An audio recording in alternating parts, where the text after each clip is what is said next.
Salut tout le monde, bienvenue sur Phone Android. Aujourd'hui, je suis très content de vous retrouver parce que, comme habituellement sur la chaîne, je vais vous présenter un laptop, mais ici un laptop assez particulier, un concurrent direct à ce que peut proposer Asus depuis quelques temps maintenant avec les Zephyrus ou les ZenBook Duo, un ordinateur portable à deux écrans, mais dans une toute autre proposition. En fait, il y a un nouvel acteur qui veut avoir sa part du gâteau dans ce secteur des laptops à deux écrans, c'est Lenovo avec ses ThinkBook Plus G3 IAP. On l'appellera G3, ce sera beaucoup plus simple pour tout le monde. Donc aujourd'hui, je vous parle du G3 de chez Lenovo.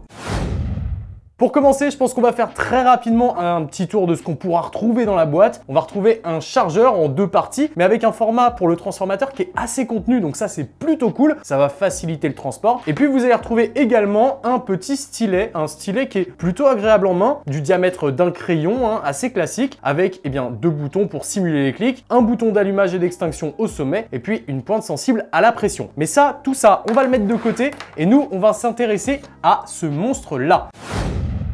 C'est un PC qui a tout de différent de ce que vous avez l'habitude de voir sur les laptops traditionnels. Pour commencer, le capot très simple avec la mention Lenovo d'un côté, ThinkBook de l'autre, quelque chose qu'on peut retrouver assez habituellement. Mais la grosse différence déjà se présente sur le format du laptop. Vous le voyez, il est beaucoup plus long que ce qu'on peut retrouver habituellement sur le marché. En gros, ce qu'il faut savoir, c'est que vous allez avoir ici un ordinateur de 23 cm de profondeur, 1,79 cm d'épaisseur et un peu plus de 41 cm de longueur. Côté poids, on est sur un tout petit peu moins de 2 kg, donc au niveau du poids, ça se gère quand même encore assez bien. On va faire très rapidement un tour des tranches avant de l'ouvrir. On va retrouver sur la tranche gauche un port USB-C et puis un port casque jack 3.5 mm pour brancher un casque micro, et l'ensemble des autres ports se retrouvera à l'arrière de l'ordinateur. Vous allez pouvoir retrouver deux ports USB classiques, un second port USB-C et puis un port HDMI pour venir brancher un écran secondaire si besoin. La tranche droite de son côté n'aura pas du tout de port, et ça c'est pour une bonne raison, c'est si on appuie à l'arrière juste ici, on peut libérer un deuxième stylet, un stylet qui sera directement rangé dans le châssis et qui vous permettra de l'utiliser à tout moment. Au-dessous de l'appareil, on retrouve ce qu'on peut retrouver habituellement, des haut-parleurs de chaque côté et puis un grand espace pour la ventilation qui permettra d'aérer l'ensemble, parce qu'avec tout ce qu'il y a à l'intérieur, il va falloir un peu ventiler. Quelques petites specs à connaître sur les ports que vous avez un peu partout. Vous allez avoir un USB 3.1 Gen 1 et un autre USB 3.1 Gen 2. L'un va avoir l'avantage de pouvoir rester alimenté lorsque votre PC est en veille. Pratique par exemple pour recharger un smartphone ou un autre appareil.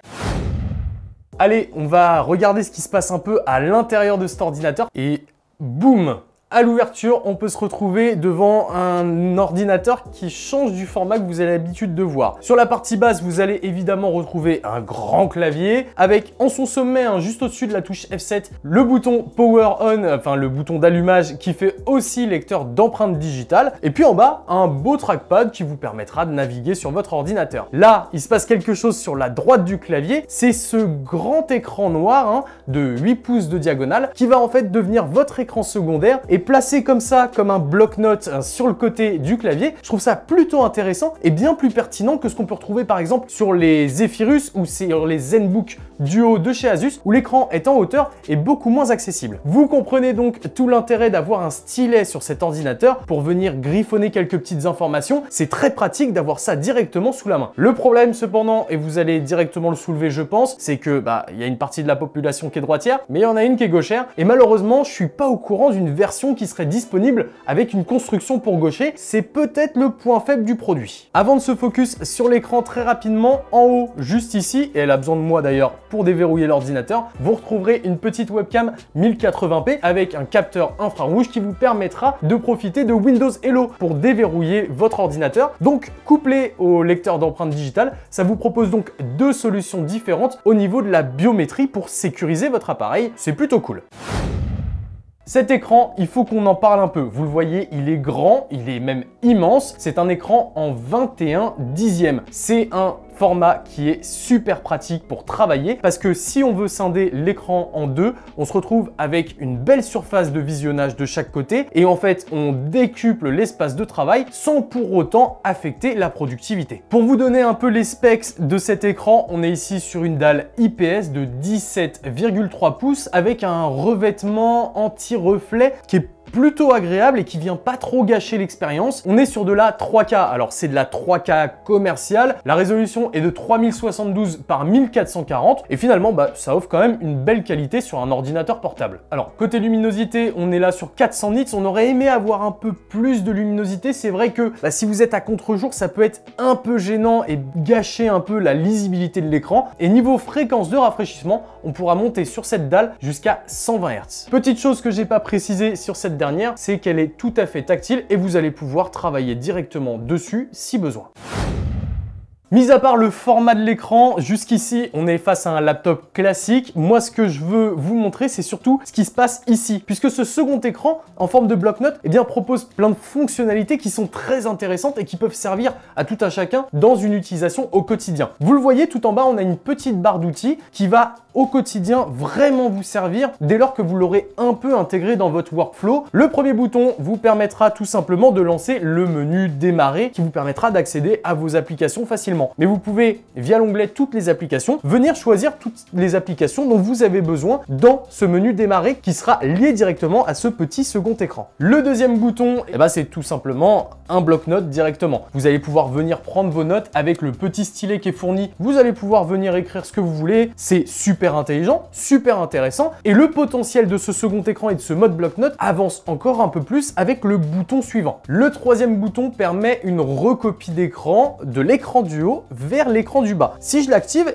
tout simplement, je vais avoir un petit cadre qui va se placer sur mon écran du haut et qui va me permettre de venir sélectionner la zone sur laquelle je veux travailler. C'est là que c'est très intéressant pour un graphiste par exemple. Il va pouvoir utiliser son ordinateur avec une tablette graphique intégrée pour venir travailler sur une zone de son dessin et ça facilement et de façon très accessible. On retrouve ensuite un autre bouton qui est une recopie d'écran mais dans le sens tout à fait inverse. C'est cette fois-ci l'écran du bas qui va se recopier dans une fenêtre en haut de l'écran et là par exemple ça peut être très pratique si vous êtes en train de partager votre écran principal pendant une visioconférence pour montrer facilement à vos interlocuteurs ce qui se passe sur votre ordinateur. Le bouton suivant vous permet de tout simplement recopier votre smartphone directement sur la partie basse de l'ordinateur. Vous allez pouvoir naviguer dans votre smartphone, répondre à vos messages, à vos mails, mais vous allez pouvoir aller plus loin même en utilisant les caméras de votre smartphone comme webcam. On continue avec cette barre d'outils avec le bouton suivant. Ici, très simple, très efficace, c'est tout simplement le pavé numérique qui manque au clavier. Vous l'avez ici en grande taille pour vous permettre de facilement faire des calculs, rentrer des données si vous travaillez sur un tableur et vous avez même